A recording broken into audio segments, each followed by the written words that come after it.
They got through. Migrants cling to the top of a lorry as it drives away from the tunnel on the English side of the channel. The disruptions in the tunnel are causing the roads to clog up in southeastern England. Bad news for the British economy and for anyone hoping to cross to France in the holiday season. So the British Prime Minister is under pressure. We're going to take action right across the board, starting with helping the French on their side of the border. We're going to put in more fencing, more resources, more sniffer dog teams, more assistance in any way we can in terms of resources.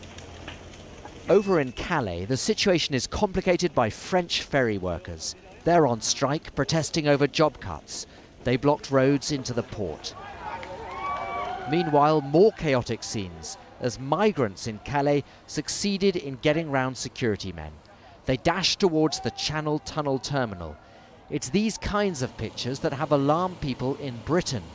But the numbers of migrants in Calais trying to get into Britain, a few thousand, are relatively small, given how many are going elsewhere in Europe. What we're seeing is a symptom of the fact that the world is in the grip of the worst refugee crisis since the Second World War. The vast majority of those refugees are actually hosted by some of the world's poorest countries. A small proportion are risking their lives crossing the Mediterranean in search of safety in Europe, and a tiny, tiny proportion are trying to reach the UK. Europe's politicians are in a quandary. Desperate people deserve compassion. But the politicians' answer to their own anxious electorates. It's shaping up to be a long, tense summer along the English Channel. Barnaby Phillips, Al Jazeera.